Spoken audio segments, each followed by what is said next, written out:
ndakapinda mushopu nchibva ndatenga grocery. Saka ndatenga grocery mino ndikavarirwo nei nchibva ndatsenga receipt. Ndatopa pamusiwo kuda kubuda ndopa ndakatsanangurira gadha akati ko ndipei receipt. Mukati matsenga? Ndikati receipt ndisati ndambotsanangura akabva ndirowa mbama. Yes. Mangadiya sikana? Ndipo makadiwa prophet.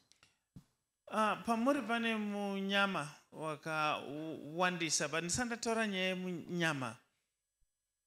Ndiri kunzwa vanhu vachikuti makachena makauti hamugona kutaura. Imi makachena mawere? Ndizvozvo prophet, ndinotaurira vanhu chokwadi saka ivo vanenge vakuti ndakachena. Muri munhu anongoti tyo fo varore maoko. Hanzi chokwadi chinorwadza but handizoziva.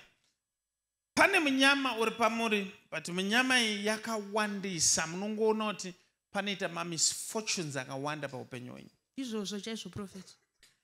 Now I saw in the realm of the spirit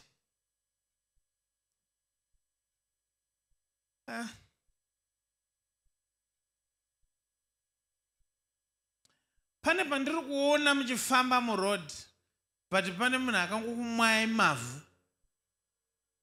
Mambomwaiwa mavhu here muchingofamba? Ndakambomwaiwa mavhu asi ndakamwaiwa nebenzi because rakangosvika rikandimwaya mavhu. Pandakacheuka bva ratanga kutiza. Benzi.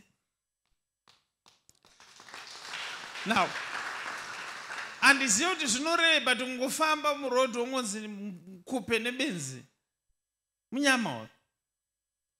Izvozvi pamashure pandiri kuoneswa paine pamakatonzi mbavha muri mushopu. Ndizvozvo chaizvo. What happened? Ndakapinda mushopu nchibva ndatenga grocery. Saka ndatenga grocery mino ndikavarirwo nei nchibva ndatsenga receipt. Ndatopa pamusiwo kuda kubuda ndopa ndakatsanangurira gadha akati ko ndipei receipt. Mukati matsenga? Ndikati receipt ndisati ndambotsanangura akabva ndirowa mbama. Yes.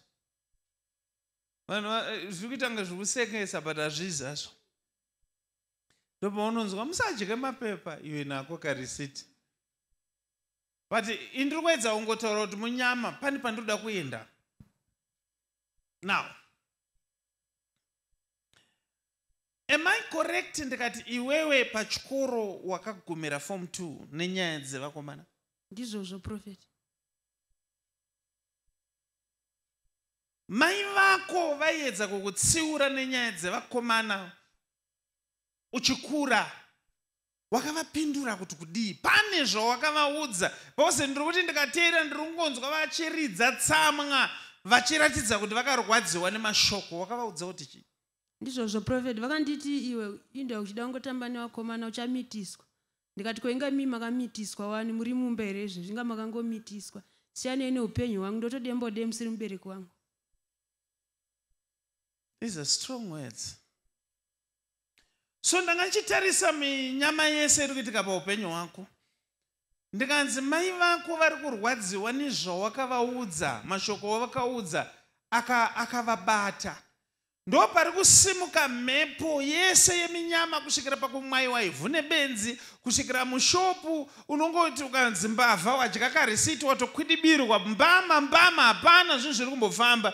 Even upenyu hwako hausi kufamba zvakanaka nekuti mai vako vane chigumbu chavainacho. Saka ndanzi naJehovha kuti upenyu hwako uchinje. Hwako handinaunzi ndikunamatire. Nzenda unoripa mai vako. Ndaunogara basi. Praise and worship. Prophet kuti ndovatanga sei mai vacho? Yeah. That's a good question, is it?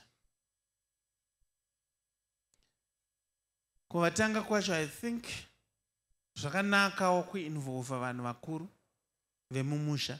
But the bottom line mwanangu, varifana kuti vaende vanoripwa. Iwewe mmoyo mako ugone kuzvinzwa. Kana chiri chounoti chokwadi chaungochitaura ndoudza vanhu chokwadi chokuti makamitiswawo icho chiri kuma extreme icho chachiite. Kumubereka atiite izvozvo. Tingadare here nai vanangu? Even mai vakamitiswa ungabva wati nemiwo makamitiswa. Zvingaite here? Chokwadi chacho hachiite. Wakavabaya panyama nete. Ndamesingadiwo kunamatira hangu. Vatisimudza maoko ndingoisa nyasha paupenyu.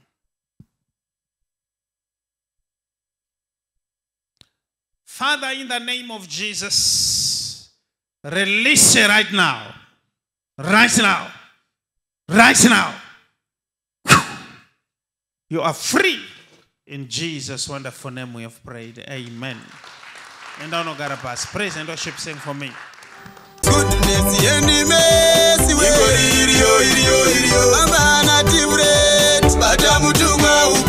Prophet Freddy, the Goodness and Mercy Ministries. Vanokuunzirai Restoration Night, Muswe Friday, 31 October 2025. For Goodness and Mercy Ministries, pakona pa Highland Road na Mshayabandi, pa number 11403 Mshayabandi Road, Glenora B, Harare.